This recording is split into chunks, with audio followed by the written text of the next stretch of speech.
Hey guys, my name is Matthew, and this is my wrap up for the month of March. Here we go.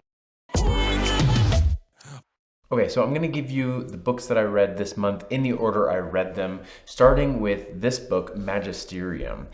This is a lesser known book. I hadn't heard of it before, but I saw it for sale for pretty cheap. I maybe picked it for $2 or something. I really liked this book.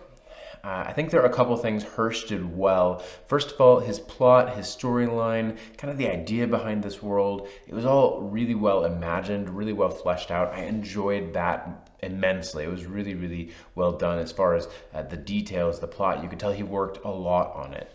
There were some places where it failed or where it didn't do as well. It isn't expertly written. There are some things that actually I learned about what makes good writing or bad writing from this book. Just from reading some of the mistakes that he made. And so that was actually really helpful for me as I'm working on my own book and writing some of my own pieces where dialogue falls flat and where details don't line up super well. It was distracting a little bit from what otherwise would have been an amazing book. I think a really good editor could have gone over this, or maybe he could have done some more ferocious kind of self-editing in the book itself. And so that was really helpful for me for that, but also an enjoyable read. So I really, really liked it. It takes place in the future of potentially this world, and it was really interesting the way that magic and technology come together, and I enjoyed the book. It was really interesting, lots of really cool ideas, and I would be willing to read future iterations of this novel if he decides to make a second, third novel, things like that in the series. I would love to read them. He may have done so. I maybe need to go look it up, but I enjoyed this book a lot, and I think I'll be looking for his name in the future as he matures as an author. I think he could write some really cool stuff.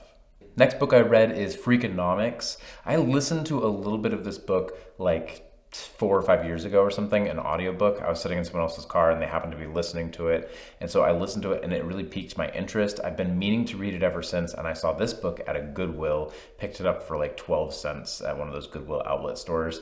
So it was awesome. I loved this book actually. It's really, really interesting. I don't agree 100% with every conclusion they make, but the numbers behind this, sorry, I'll tell you what the book is.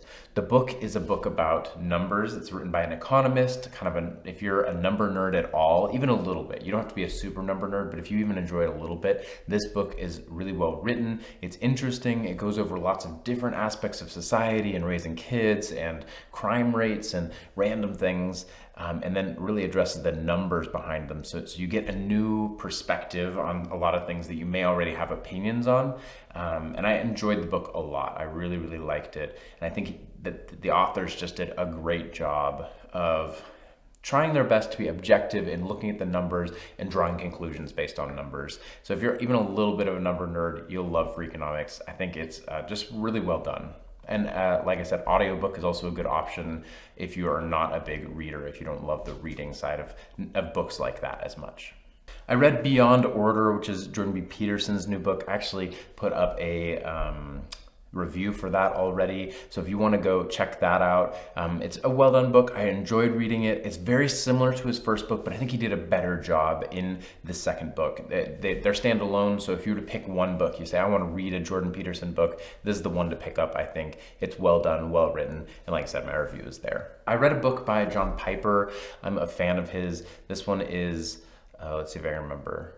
Seeing and Savoring Jesus Christ, I think is the name of it. That book will be here if you want to know for sure. And it is not his best book. It's not the best one I've ever read, but I still gained a lot from it. Really well written. He's analytical, very analytical in this book. Lots of very scriptural heavy book. All of his books are heavy in scripture, but this one has a lot of biblical references inside of it. And sometimes he wasn't as, I think it wasn't as well written in that aspect, like integration of the Bible was not as good in this one as I've seen in some of his other books. So like I said, it's still a really, really powerful book. There's a lot of really good stuff and you can gain a lot from it. I personally did, but it's a little bit of a heavier read, even though it's a smaller book. So yeah, a heavier read in a smaller book. I think it's well done though. It's worth it. If you like John Piper, or if you're looking to really rethink your relationship with Christ, this could be helpful for that. I read Catcher in the Rye, and that is like I almost want that to be like the center point. I didn't like it. I have known people who say that this is their all-time favorite book, that they loved it so much. I actually did a bunch of research on this as to why people like this, because it was like after I finished it, I got to the end and I was like, that's it? That's the book? It was like a little bit annoying the entire time to read it. But I kept going because it's well enough written that you can keep going. It's not like a hard book to finish. But then I was like, why is this a classic? Why is this so good? There are a lot of theories as to why, because there are a lot of people who read it and they say, I don't like it. And some people say, well, the reason is because you were too young when you read it, or you were too old when you read it. There's like a perfect 5-year gap maybe where you need to read it when you're like late in high school or something like that to really relate well with it. And that doesn't stick well with me, because classics are supposed to be good for everyone, like of all time, and they kind of... So other people say the reason is because this style of writing was like groundbreaking at the time when it was written, and that since then we've seen a lot of other people do similar things where there's like an anti-hero and you don't really love him, but you relate with him. I don't know, that sounds probably more real to me, and that we've seen this now so many times since then that you go back to the original text and you go, wow, it doesn't stand alone anymore the way that it did before. And I could see that being true. It was fine. The book was good. But it didn't stand up to all the hype of what I was expecting. Also, it's interesting, you know, a lot of why Catcher in the Rye is so notorious is because it was banned originally in a lot of library districts and a lot of schools, things like that. And really the reason is, I think, primarily just for the language in it, but the language isn't that horrible by today's standards.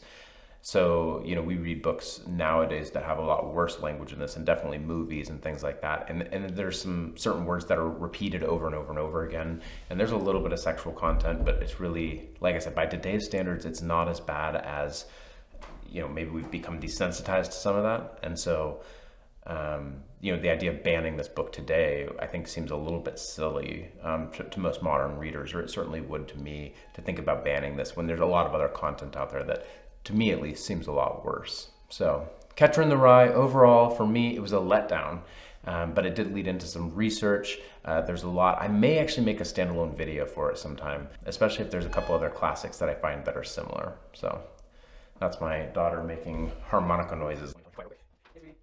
Hey Willow, can we not make harmonica noises for a minute? All right, thanks, sweetie. Okay, the shocker on this month's list was Women of the Bible Speak by Shannon Bream. I actually made a review for that one as well. Go check it out. I love this book. This was by far the best book I read this month, and that was a real surprise for me because I didn't expect to like the book that much. I read it for the review, and I was planning on reading it like objectively, obviously, but I thought that it might be a book written for women, and sometimes, obviously as a man, I don't relate super well to a book written for women, but it wasn't that, and I talk a lot more about that in the review. It also wasn't fluffy. It was really based out of the Bible, but still written really, really well. I was really impressed by this book. Like I said, the best book I think I read this month. If you're interested at all in reading about women in the Bible, a book written for men or women, then this is the book that I would recommend. It was the best book I read this month, and it was a surprise for me. So this, I definitely highly recommend. Go pick this book up if you're interested at all. And especially if you're a Christian who's looking to just kind of think about how women played an important role in the Bible, recommend this book with full recommendations. One little note, I started Eat, Pray, Love this month, and I just barely started it. I couldn't get into it. I'm sure at some point in the future I'll pick it up and read it again, just because it has left apparently a very big cultural impact. And so I want to make sure I get into it at some point. I purchased the book, again, at that same Goodwill outlet, actually. Great price for it, so I was like, I might as well read it, but have not actually. I started it, didn't finish it. Someday in the future, I'll get to it. Let me know what you think about that with that book. Is it worth it? Should I even bother? If you've read it, let me know. All right, so that was my month of March in review. Let me know what you think of these books. If you've read any of them, if you disagree with my opinions on them, let me know in the comments. I'd love to hear from you. Other than that, though, thanks so much for watching. Feel free to like and subscribe. I'll put affiliate links for all these books in the description, so if you want to go purchase one, I'd love it if you use that link. It helps out the channel a lot. Thanks for watching, and as always, stay safe out there.